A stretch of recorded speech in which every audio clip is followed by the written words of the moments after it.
Hi, so tonight we're going to go through emotional hunger.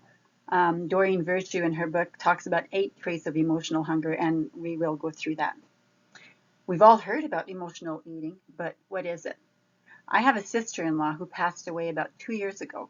She was probably close to 400 pounds, if not more. She came from a family that had a lot of anger. A lot of bad stuff would happen in that family, and they felt like the world was against them. Her whole life was filled with negative emotions, and eating was her comfort place. Doctors tried to heal any symptoms that would come up because of her size, but what really needed healing was her emotions. This type of healing isn't something we think about, and doctors aren't trained to do this type of thing. A psychotherapist would be better suited for this. But even then, she had no reason to think that she needed this type of healing. At 50 years old, and after being that size most of her life, her body started to shut down. Her heart and kidneys were giving up, along with other things. She was sick for about a month in the hospital, and then she passed away. Her 4 children were devastated, so she left behind 4 beautiful children. Well, children, they were a little bit older, but they're still her children. So Doreen Virtue, who wrote the book called Constant Cravings, talks about 8 traits of emotional hunger. Emotional and physical hunger can feel the same unless you've learned to identify the different characteristics. The next time you feel really hungry, look for these and try to differentiate between the two. This may give you a better chance to control your emotional overeating. So emotional hunger versus physical hunger. Emotional hunger is sudden. 1 minute you're not thinking about food, and the next you're starving. Your hunger goes from 0 to 60 miles per hour within a short period of time. Physical hunger, on the other hand, is gradual. Your stomach rumbles. 1 hour later, it growls. Physical hunger gives you steadily progressive clues that it's time to eat. So number 2, emotional hunger is for specific foods. Your cravings are for one certain type of food, such as chocolate, pasta, or a cheeseburger. With emotional eating, you feel you need to eat that particular food. No substitute will do. Whereas physical hunger is open to different foods. You may have food preferences, but they are flexible. You're open to alternative choices. And I think this is an easy one to understand because when you're hungry for a meal, you're going to sit down and eat your meal. It doesn't matter whether it's a chocolate or I don't know, any hamburger. You'll eat your meal because your body is ready for a meal. You're not going to crave a specific food. Whereas if you're craving a food, then you know it's emotional hunger.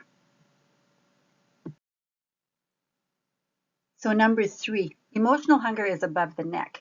An emotionally based craving begins in the mouth and the mind. Your mouth wants to taste that pizza or chocolate donut. Your mind whirls with thoughts about the desired food. Whereas in physical hunger, it's based in the stomach.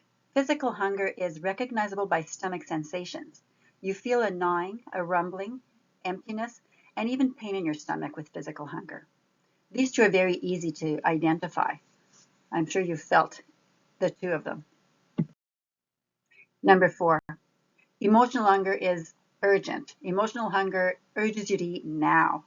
There is a desire to instantly ease emotional pain with food.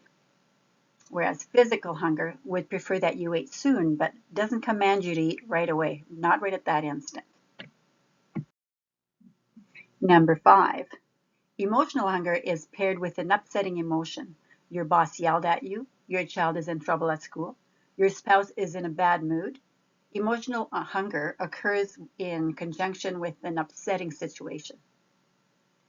Physical hunger occurs out of physical need. It occurs because it has been 4 or 5 hours since your last meal.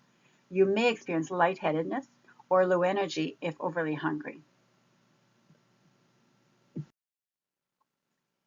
Number 6, emotional hunger involves automatic and absent-minded eating.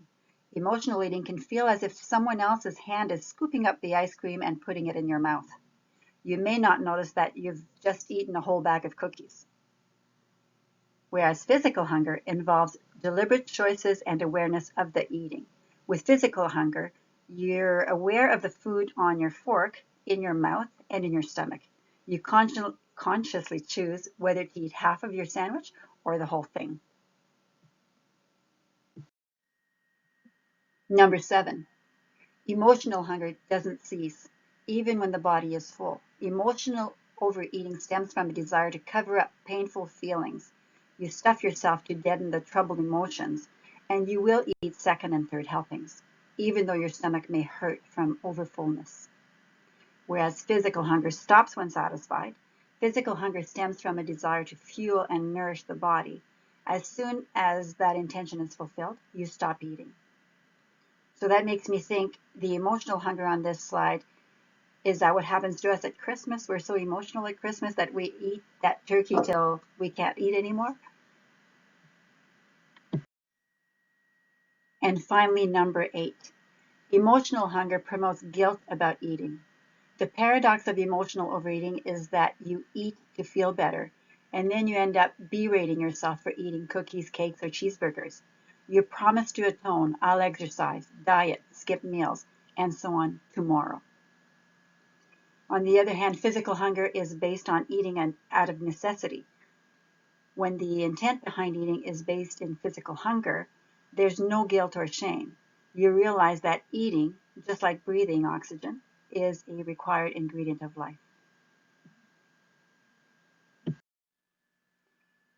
It takes practice and patience to learn to identify whether your hunger is emotional or physical.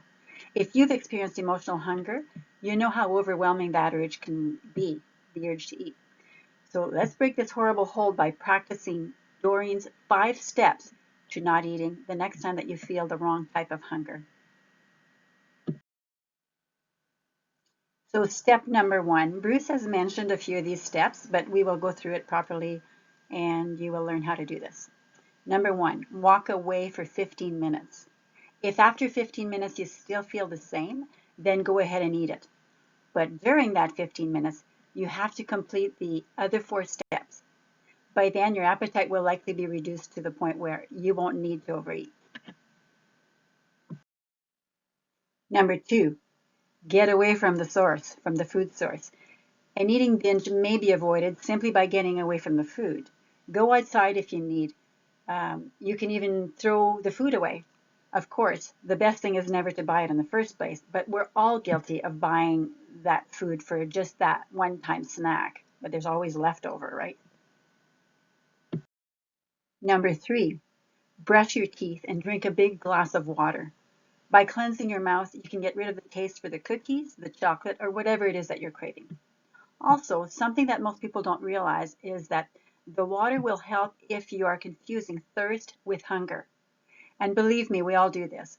As soon as our body hasn't had enough water, it thinks it's hungry, so we head for the food. Number 4, ask yourself what emotion you're feeling. Is it anger, tension, shame? Usually the answer will pop up in your mind right away. Yes, you're worried about your finances. Or yes, you feel insulted by your mother's words. Or yes, you're jealous of the way he looked at that woman. Just being honest with yourself can relieve the craving. And finally, number 5, my favorite, replace the emotional feelings of fear, anger, tension, shame, or whatever it is with self-love. When you fill yourself with love, there is no room for negative emotions to exist. Remember when you fell in love, how you didn't need to eat? Try to feel those feelings. So look for a butterfly feeling in your stomach. Concentrate on your gut emotions and search for any sign of a pleasant, light sensation. Try to bring up feelings like as if you won something, or at Christmas as a child when you were opening your gifts. There is a sense of love and fun that is always within us. Notice this feeling and ask it to expand within you. Imagine yourself being swept high above all problems, riding on your butterfly feelings to a moment when all you feel is love, peace, and a sense of playful anticipation. Once you try this step, you'll know exactly what I mean. Stay in love with this moment. Use the affirmation, I forgive, accept, and trust myself.